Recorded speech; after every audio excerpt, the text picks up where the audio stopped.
The Disappearance of Francesca Sullivan, a tale of mystery and tragedy when 27-year-old Francesca vanished during her solo motorcycle trip across America. Investigators were certain she'd crashed somewhere in Colorado's treacherous mountain passes. Her family spent years searching those peaks and valleys, clinging to hope that faded with each passing season. 6 years later, what crews pulled from the Rio Grande made everyone realize they'd been looking in the wrong place all along and pushed the investigation down a disturbing new path. The silence began as a minor anomaly, a small, easily dismissed break in a carefully established pattern. For the Sullivan family, living in suburban Pennsylvania, the rhythm of late August 2018 had been set by the daily check-ins from their daughter, Francesca. At 27, she was on the adventure of a lifetime, a solo motorcycle trip across the United States, a journey she had meticulously planned for over a year. The rule was simple, a non-negotiable promise made to her anxious parents before she'd wheeled her loaded-down motorcycle out of their driveway. One call or text every single evening, no matter what. On the first day, August 23rd, the absence of her call was explained away with logic. Her mother, Eleanor, reminded her husband, Mark, that Francesca was riding through the heart of the Colorado Rockies. Cell service was notoriously spotty in those vast, rugged landscapes. She had likely found a campsite deep in a valley, far from any tower, and would call first thing in the morning. Mark agreed, though a flicker of unease had already begun. Francesca was a planner. She knew her route and would have anticipated dead zones. The second day, the unease grew into a persistent, gnawing anxiety. Calls to Francesca's phone went straight to voicemail, the canned, impersonal greeting, a stark contrast to her usually vibrant voice. Texts sent from their phones remained stubbornly marked as undelivered, trapped in a digital limbo. Eleanor found herself compulsively checking Francesca's social media pages, hitting refresh on a feed that remained frozen in time, its last update a cheerful post from 3 days prior. The family's conversations became clipped, the air in their home thick with unspoken fears. The rationalization started to sound hollow. By the morning of the third day, August 25th, the silence was no longer an anomaly, it was a deafening alarm. This was profoundly unlike Francesca. She was an experienced rider, having spent years exploring the back roads of the East Coast. She was competent, cautious, and deeply aware of her family's worry. She wouldn't intentionally cause them this kind of distress. The trip was a celebration of her independence, but she had never confused independence with recklessness. Family's last point of contact was a single radiant image sent to her mother's phone. It was a selfie taken from a low angle, capturing Francesca's face in a moment of pure, unadulterated joy. Her wide, genuine smile seemed to fill the frame, her eyes crinkling against the bright mountain sun. Her sunglasses were pushed up on her head, holding back strands of brown hair whipped loose by the wind. She wore her favorite blue and black armored motorcycle jacket. Behind her stood her pride and joy, a red BMW sport touring bike, its rear seat piled high with black waterproof bags containing everything she needed to live on the road for 2 months. The backdrop was breathtaking, almost unreal, a panorama of jagged, snow-dusted peaks rising above a high-altitude lake whose water was a shocking shade of turquoise. The accompanying text was short and effusive. Made it to the top of the comp of the world. Unbelievable. Love you. At the time, the message was a gift, a perfect distillation of her adventurous spirit. Now it felt like a ghost. It was her last known footprint, a digital pin dropped on a vast and indifferent map. At the 72-hour mark, the Sullivan family made a decision. Hope had curdled into dread. Mark Sullivan picked up the phone and dialed the Hinsdale County Sheriff's Office in Lake City, Colorado. They had used the distinctive peaks in the photo to narrow down Francesca's last known location to the remote and beautiful San Juan Mountains. In a strained, steady voice, he explained the situation to the dispatcher. He detailed his daughter's broken communication pattern, her unwavering reliability, and the growing certainty that something was wrong. He provided her full name, Francesca Sullivan, her date of birth, and a detailed description of her and her motorcycle. He emailed the final joyful selfie, and the text message that now seemed so ominous. The official report was filed. A case number was assigned.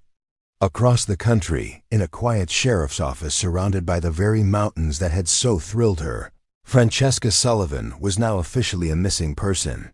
The official investigation into the disappearance of Francesca Sullivan began in the small, wood-paneled office of Detective David Miller of the Hinsdale County Sheriff's Office.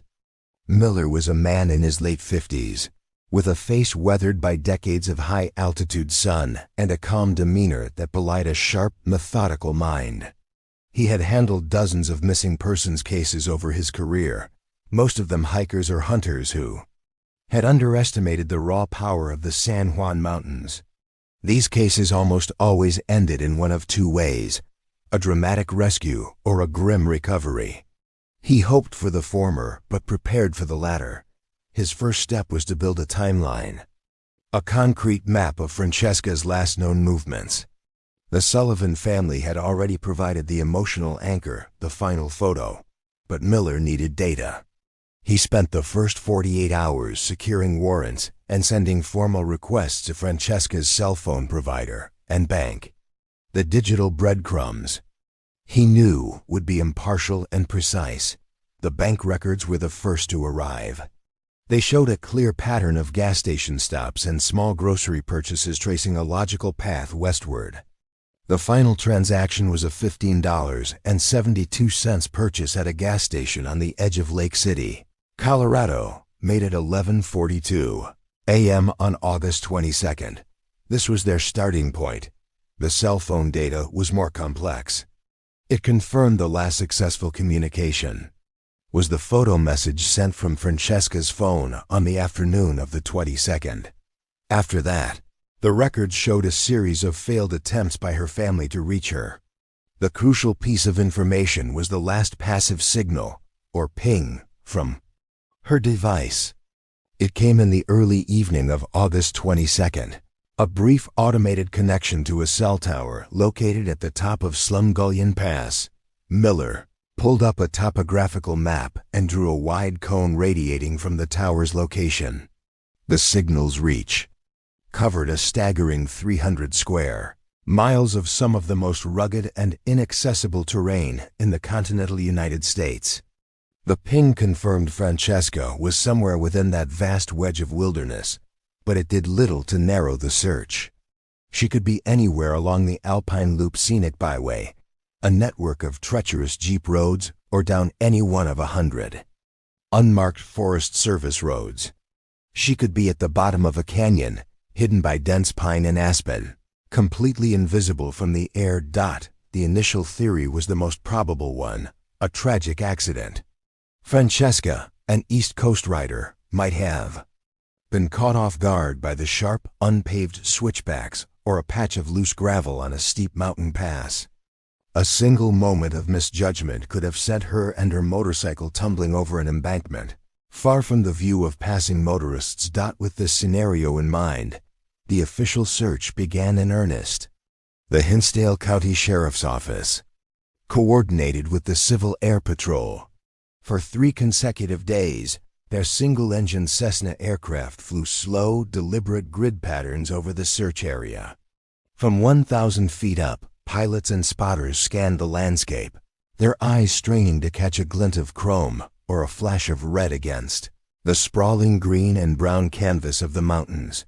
The sheer scale of the task was daunting. The terrain was a chaotic jumble of peaks, valleys, dense forests, and rocky scree fields. A motorcycle, even a bright red one, could be swallowed by the landscape with terrifying ease. Simultaneously, ground teams were mobilized. Deputies in 4x4 trucks drove the main arteries of the search area, including the entirety of the Alpine Loop. They drove slowly, stopping at every scenic overlook and pull-off. Using binoculars to scan the steep drop-offs below, they looked for Broken guardrails, skid marks in the dirt, or snapped branches, any sign that a vehicle had left the road. They found nothing. The mountains kept their secrets. The search was physically and emotionally draining. Each day ended with the same result: no sign of Francesca, no sign of her motorcycle. The vastness of the wilderness felt less like a beautiful backdrop and more like an adversary. After 4 days of fruitless searching, Detective Miller shifted his focus from the landscape to the people who inhabited it. He began a systematic canvass of every business along Francesca's likely route: gas stations, diners, and the handful of motels and lodges scattered through the remote county. He carried a stack of freshly printed flyers featuring the smiling selfie and a clear photo of her red BMW. In a small rustic motel just outside Lake City, he got his first break. The owner, a man named George, recognized Francesca immediately. He remembered her bright energy and infectious enthusiasm.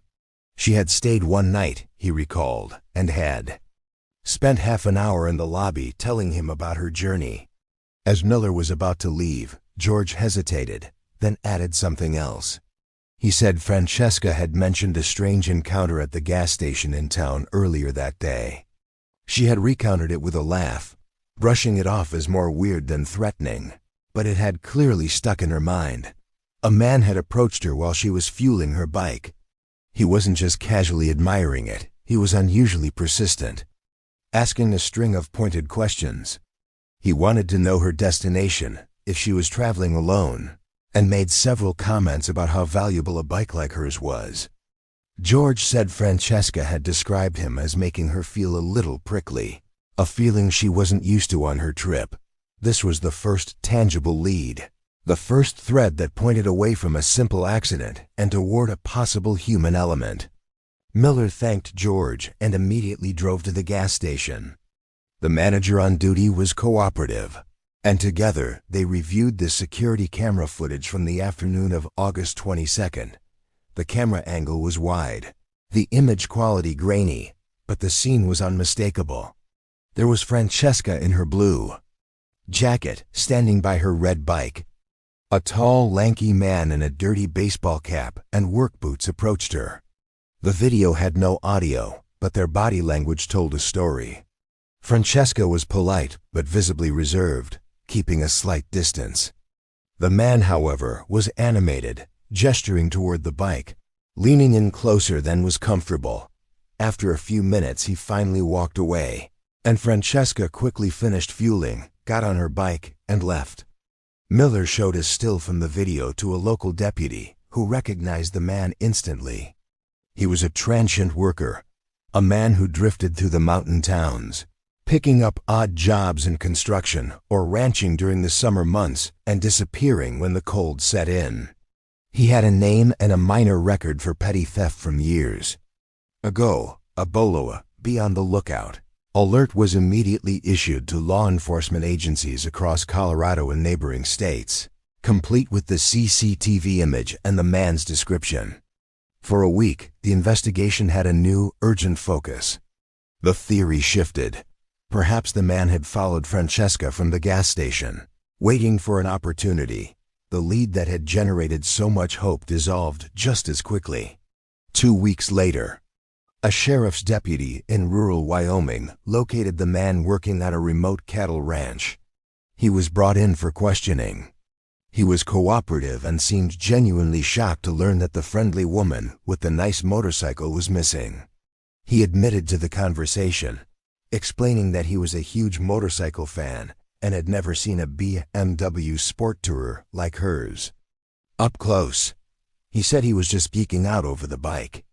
Most importantly, he had a rock-solid, verifiable alibi for the entire week of Francesca's disappearance.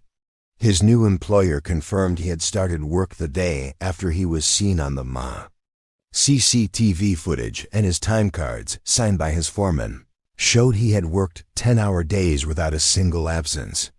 He was over 300 miles away when Francesca vanished. After checking his story, investigators had no choice but to clear him.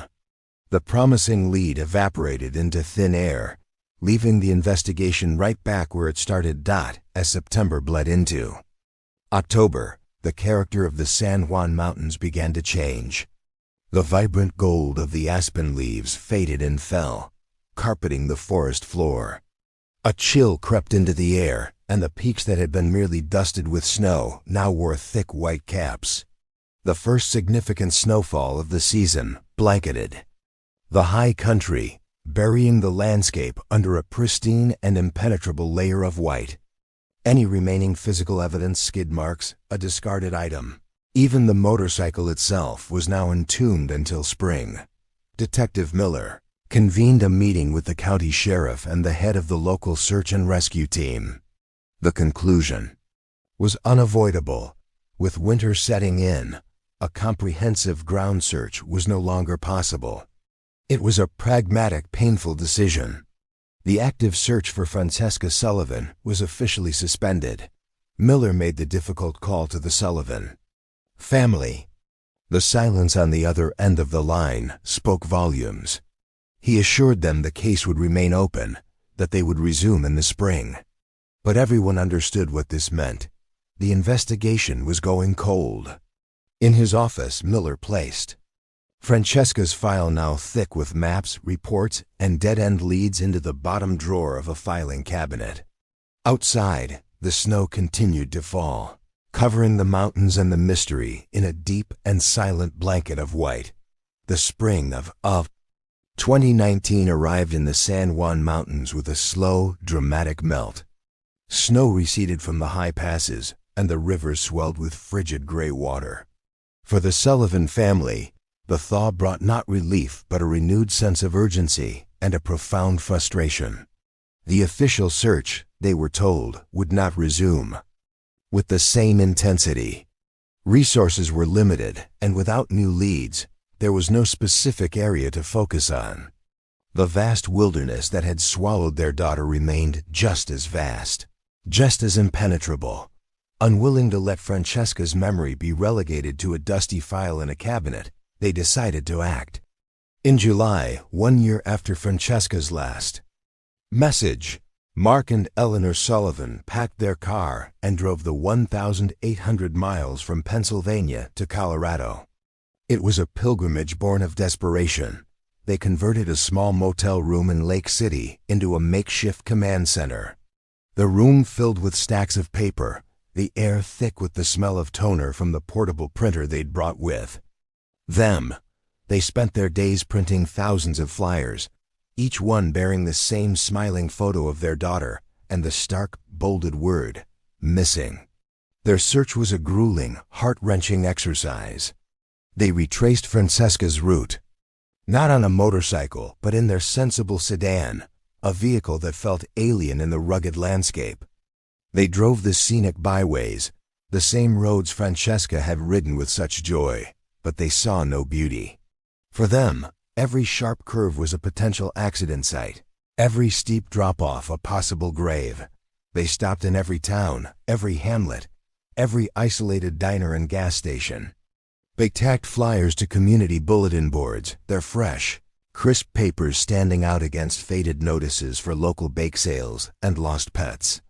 They spoke to anyone who would listen, repeating the story until their voices grew hoarse. The encounters were a painful tapestry of human reaction. Some locals were deeply sympathetic, remembering the case from the news and offering words of comfort. Others were polite but distant, their eyes holding a weary look that said they'd seen many frantic families pass through over the years. A few were dismissive, almost annoyed by the intrusion. For the Sullivans, each interaction was a fresh wound, a reminder that while their world had stopped, the rest of the world had moved on. As the physical search yielded nothing but exhaustion and heartache, a different kind of search was gaining momentum in the digital world. Francesca's story, with its compelling elements, a vibrant young woman, a solo adventure, a stunning final photograph, had captured the imagination of online communities. On motorcycle adventure forums and true crime websites, dedicated threads became sprawling archives of speculation and amateur investigation. Hundreds of anonymous users, armed with little more than an internet connection and a desire to solve a puzzle, dissected every known detail of the case. These online detectives subjected Francesca's last photo to a level of scrutiny the official investigation could never afford. They used astronomical data to calculate the precise time of day based on the length and direction of the shadows. They cross-referenced the mountain profiles with geological survey maps, igniting fierce debates over the exact location of the coast of Turquoise Lake. Theories flourished, branching off in a dozen different directions. Some were plausible. Perhaps Francesca had taken a lesser-known, unpaved route not considered by law enforcement. Others veered into pure speculation. She had met with foul play at a remote campsite. She had been intentionally targeted for her expensive motorcycle. Or she had orchestrated her own disappearance to start a new life. Mark Sullivan became a nightly visitor to these forums. He would sit in the dark, long after Eleanor had gone to bed, the glow of his laptop screen illuminating his tired face. He read every comment, followed every link, and fell down every rabbit hole. The forums were a double-edged sword. On one hand, they offered a strange sort of comfort. Here was a community of people who refused to let Francesca be forgotten. They kept her story alive, their collective energy a bulwark against the crushing silence. But on the other hand, the wild, often baseless speculation was a form of torture. Reading theories about his daughter's final moments, imagined in lurid detail by strangers, was an agonizing experience. Yet he couldn't look away. Each new post held the slim, desperate possibility of a breakthrough, a forgotten detail, a fresh perspective that everyone else had missed, years past. The seasons in the Rockies turned, and with them, the case grew colder. 2 years became 3. Then, in the fall of 2021, the silence was shattered by a sudden electrifying bolt of hope. A tip came in through the National Missing Persons Hotline. The caller was a tourist, a woman from Ohio who had been on a road trip through the Southwest with her husband. While eating at a small, dusty diner in a remote town in northern Arizona, she claimed to have been served by a waitress who bore an uncanny resemblance to the photos of Francesca Sullivan she had seen online. The waitress was the right age, had the same hair color and build, and, the caller noted, had a profound sadness in her eyes that seemed out of place. The tip was forwarded to Detective Miller's old department and then to the Sullivan family. The news sent a shockwave through their lives. For 3 years, they had been suspended in a state of agonizing ambiguity. Now suddenly, there was a tangible possibility. They tried to temper their expectations, to remind themselves of the countless false leads and mistaken identities in such cases. But hope is a powerful, irrational force.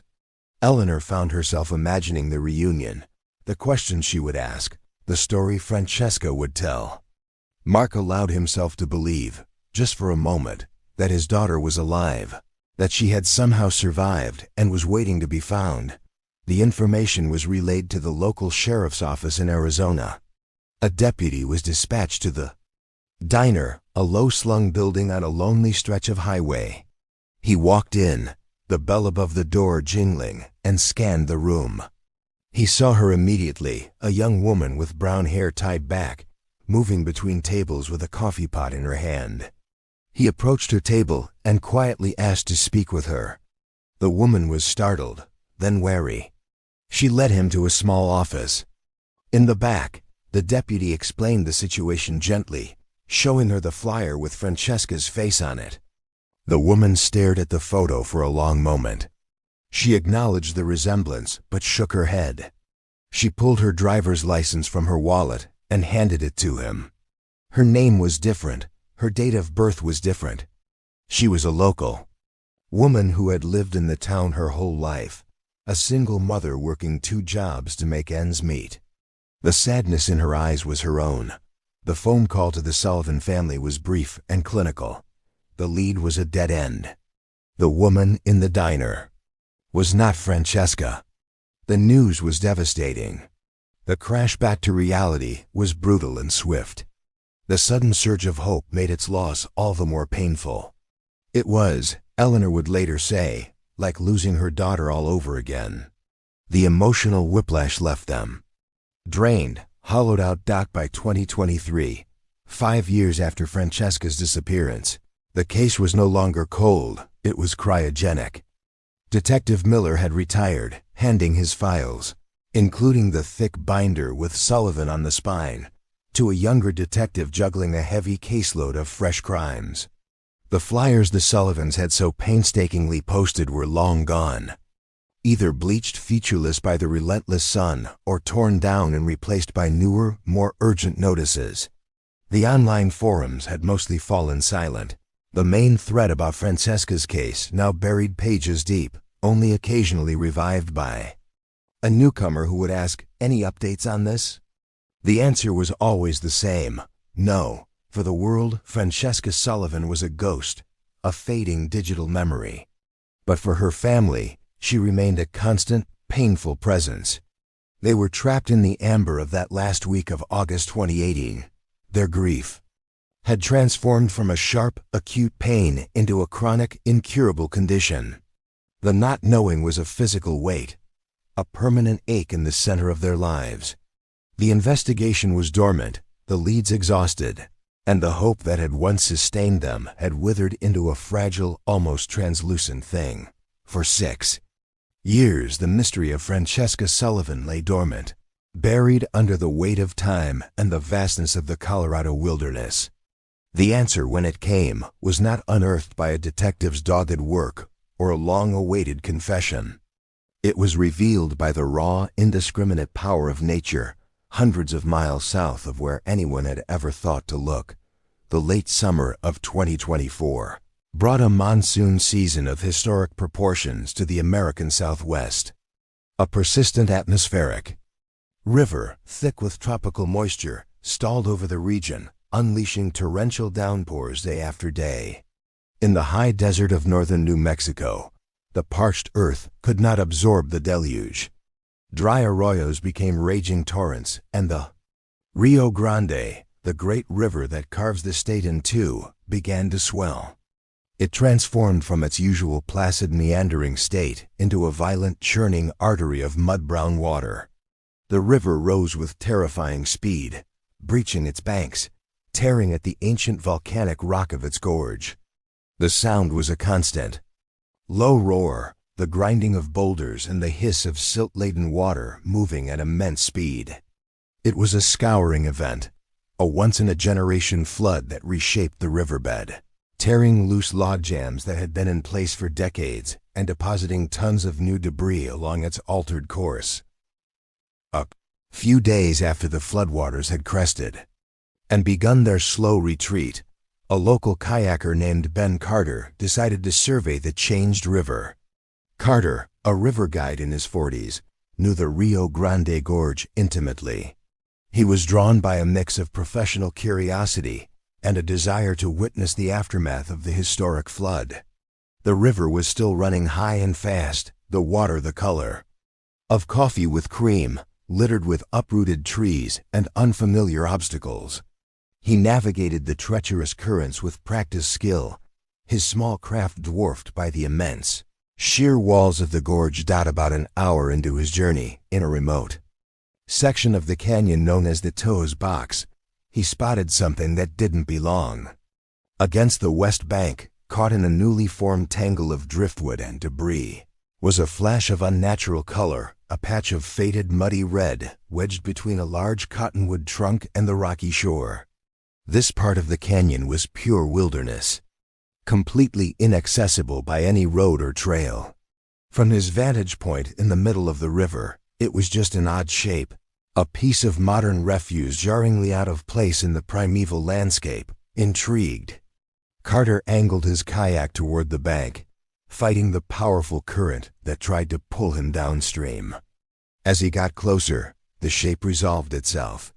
It wasn't a piece of plastic or a discarded barrel. With a jolt of shock, he recognized the distinct curve of a motorcycle's handlebars and the top of a front fairing sticking out of the mud and silt. The rest of the machine was buried, held fast by the immense weight of the waterlogged debris. He could see that the red paint was scraped and dulled, but the object was unmistakably a motorcycle. A cold knot formed in his stomach. No one could have accidentally crashed here. There were no roads for miles, only the sheer cliffs of the gorge rising hundreds of feet on either side. A motorcycle in this specific spot meant only one thing. It had been put there deliberately. Realizing the gravity of his discovery, Carter knew he had to report it. He backed his kayak away from the logjam, marked the location in his mind by triangulating distinctive rock formations on the canyon rim, and began paddling hard. He had to travel another 2 miles downstream, navigating the still turbulent water, before he reached a point where the gorge widened slightly and a weak cell signal could penetrate the canyon walls. He beached his kayak on a sandy spit, his hands trembling slightly as he pulled out his phone. He dialed 911. He explained to the dispatcher, his voice steady despite his adrenaline, that he had found a motorcycle in the river in the tow's box, and gave the most precise location he could. He stressed that it was in a place that could not be reached on foot. The call was routed to the New Mexico State Police. Given the location, the initial responding officers had to drive to the nearest overlook, the Manby Hot Springs trailhead, and use high-powered binoculars to try and spot the location Carter had described. They could just make out the red object in the debris field below. They quickly confirmed his assessment. A ground recovery was impossible. The terrain was too steep, too treacherous, and the river was still too dangerous to attempt a crossing. The decision was made to activate the New Mexico State Police's aviation unit. The following morning, the deep thumping sound of rotor blades echoed through the Rio Grande Gorge. A black Bell 407 helicopter, with state police emblazoned in gold on its side, appeared over the canyon rim. It descended carefully, its pilots expertly navigating the tricky winds that swirled between the gorge walls. On board was a tactical flight officer and a police diver from the New Mexico State Police dive team. The helicopter established a stable hover 50 feet above the churning river, its rotor wash whipping the surface of the water into a frenzy. The diver, clad in a dry suit, was lowered on a steel cable. He plunged into the cold, murky water and fought his way through the current to the logjam. For several minutes, he worked beneath the surface. His movements communicated to the flight officer above via radio.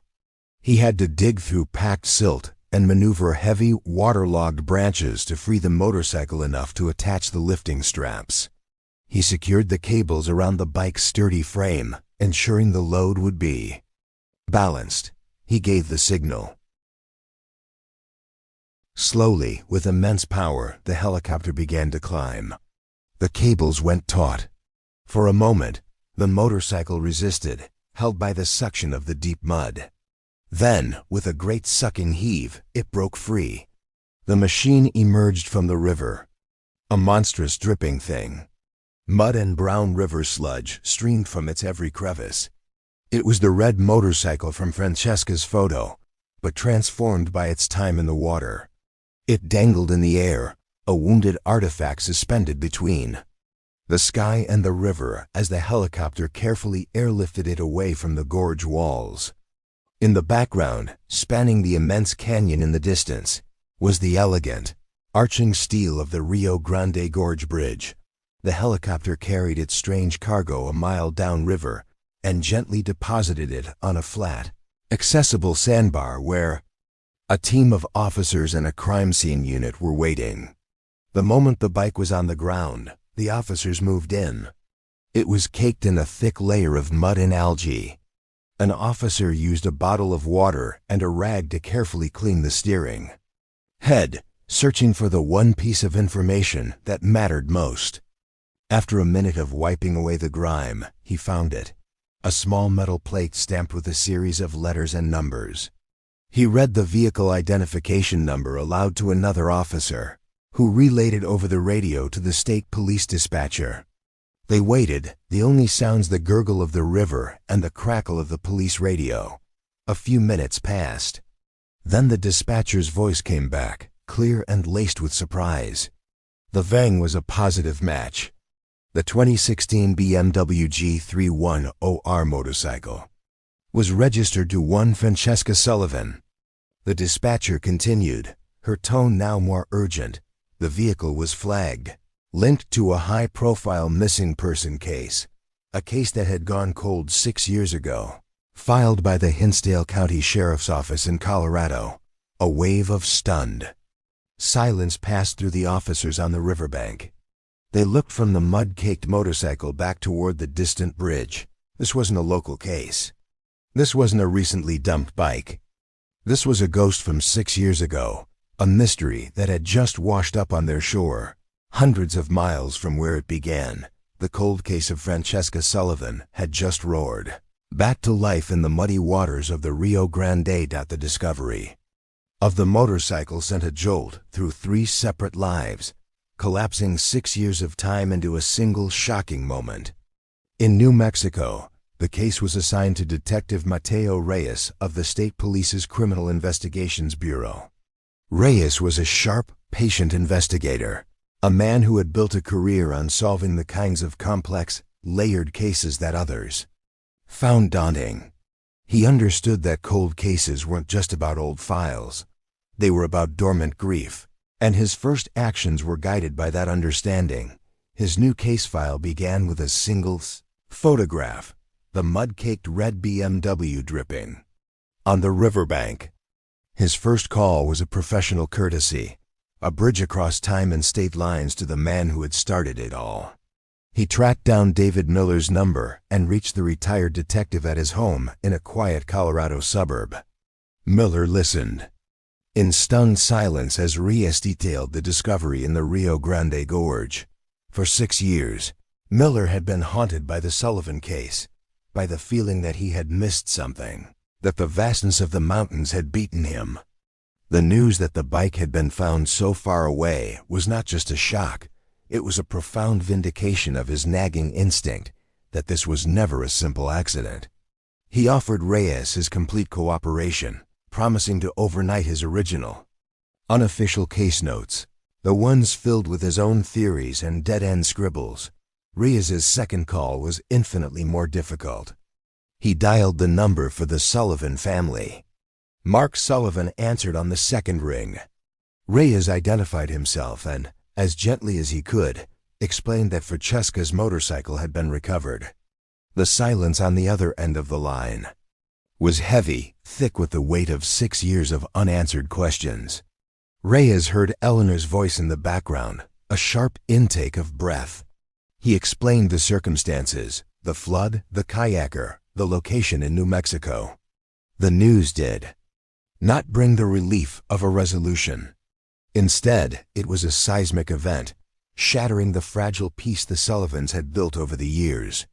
The ambiguous hope they had clung to, the faint, irrational possibility that Francesca had simply walked away to start a new life, was instantly obliterated.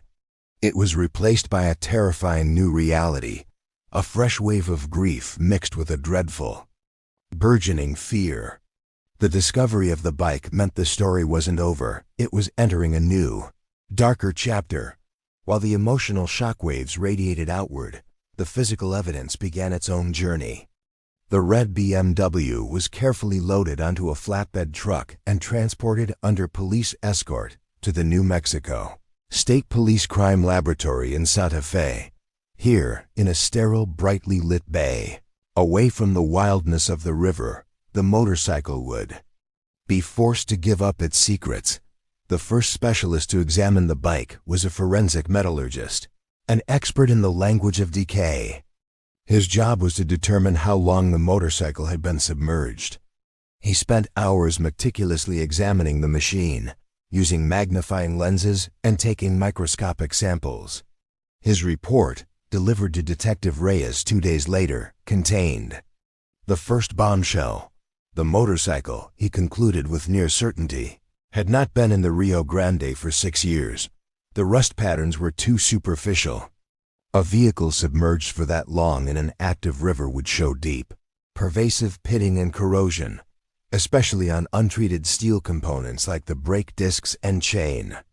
This bike showed significant surface rust, but not the deep structural decay he would expect.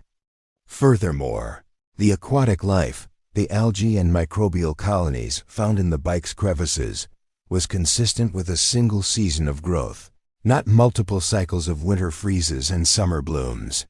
His final assessment was stunning. The motorcycle had been in the water for no more than a year, and likely as little as 6 to 8 months.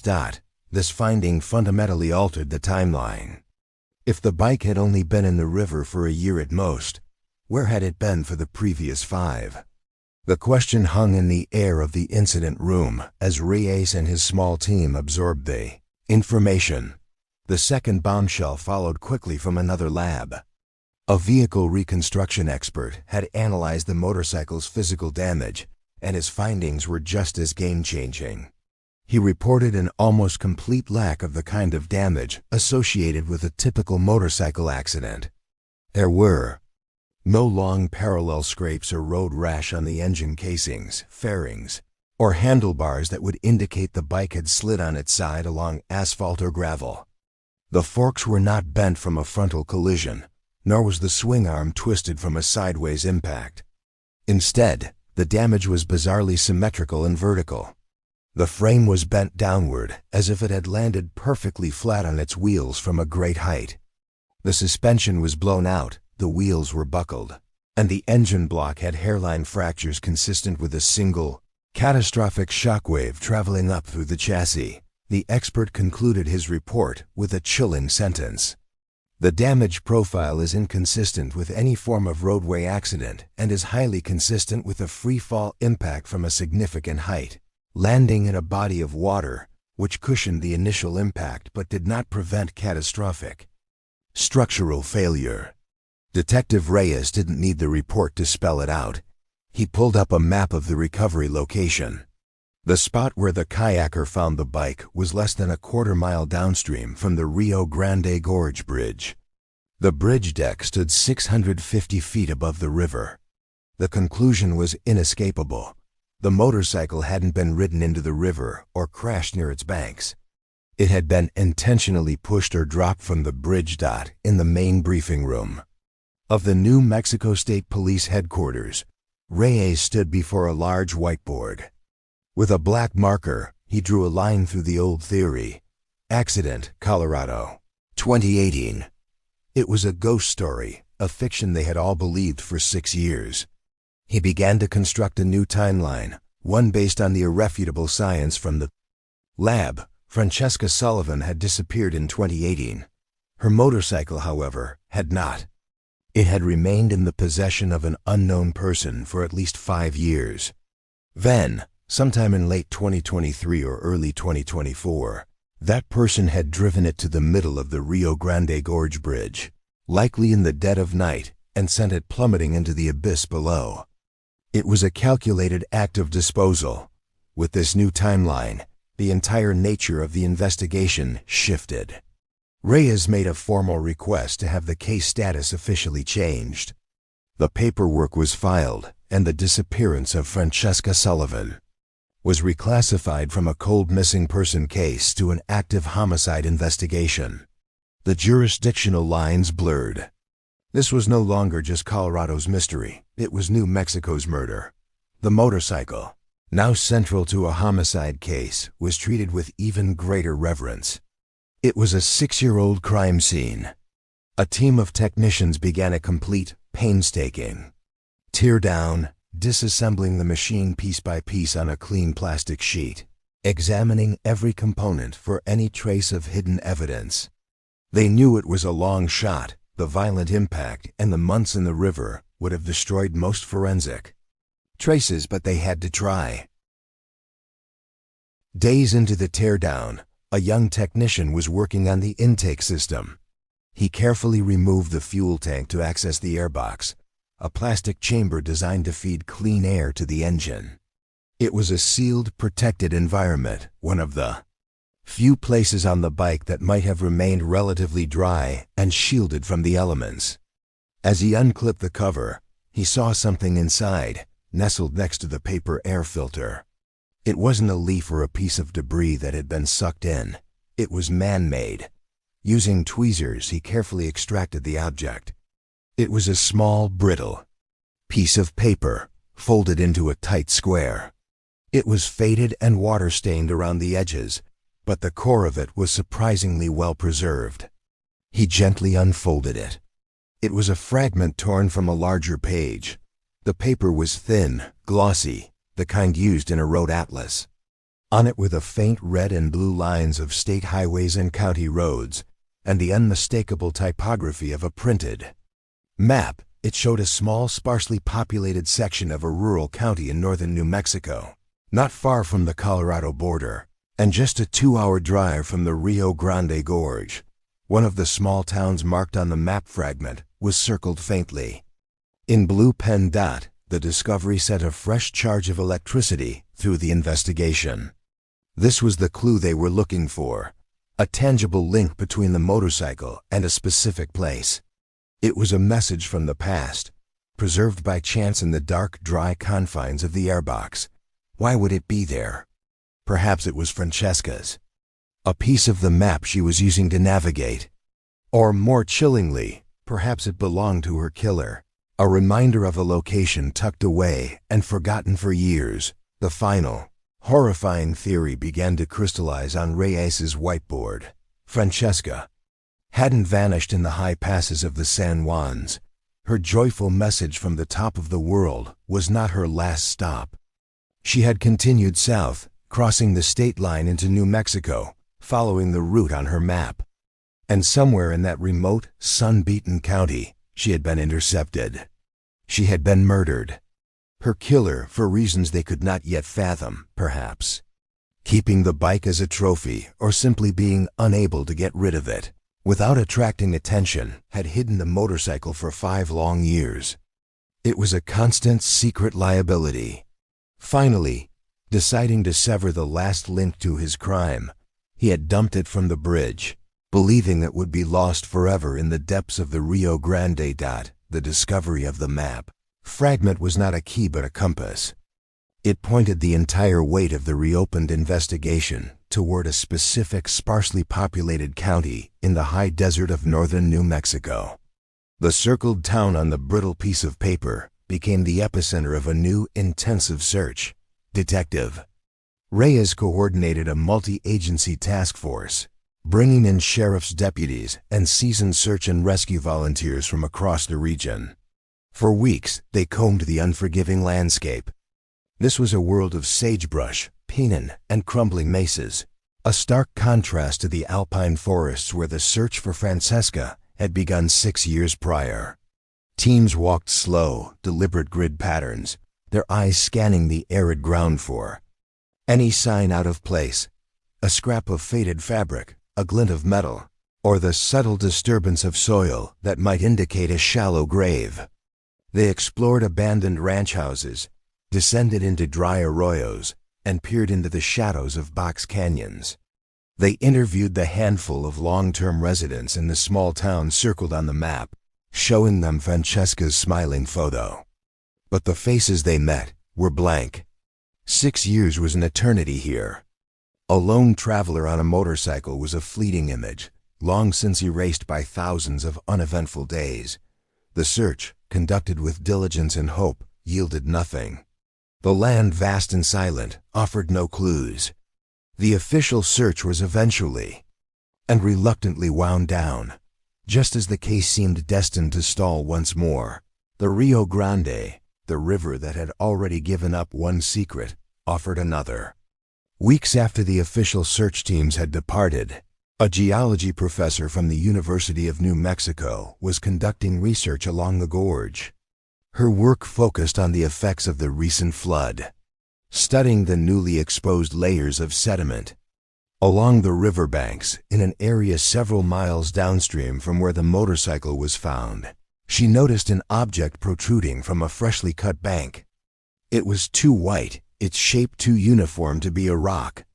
Using her rock hammer, she gently scraped away the surrounding dirt and, with a jolt, recognized the unmistakable form of a human bone. Detective Rios returned to the gorge with a team from the Office of the Medical Investigator. They began a careful archaeological excavation, unearthing partial, scattered human remains from the compacted soil. In the sterile environment of the OMI lab, a forensic anthropologist began the painstaking analysis. The initial findings were consistent with Francesca. The remains belonged to a female, likely in her late 20s, with a stature estimated between 5 feet 6 inches and 5 feet 8. As the anthropologist meticulously examined each recovered bone, she noted a significant feature on the right clavicle, a distinct raised ridge of bony callus, the unmistakable sign of a fully healed antemortem fracture. This unique, individualizing characteristic became the investigation's primary focus for identification. Investigators revisited the original missing person file from 6 years prior, which contained Francesca's detailed medical history.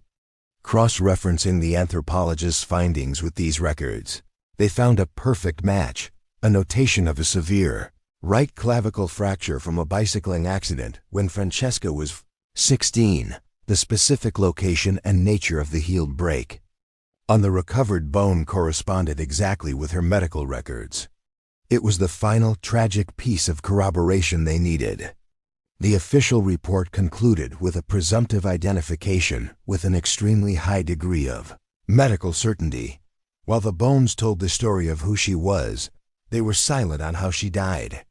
The partial nature of the remains revealed no clear cause of death. No bullet holes, no cut marks, no signs of the violence that had surely occurred. The manner of death was officially ruled a homicide, but the means were undetermined. The news brought a final terrible confirmation to the Sullivan family. The torment of not knowing where their daughter was had ended, replaced by the stark certainty of her murder. It was a sorrowful, agonizing form of closure that the case of Francesca Sullivan is now officially classified as an unsolved homicide. Identity of her killer and the story of her final days remain lost to the past, a secret held by the vast New Mexico landscape. The investigation remains open, a cold file waiting for a confession or a new clue that may never surface, leaving behind only the permanent, unsolved echo of a life cut short.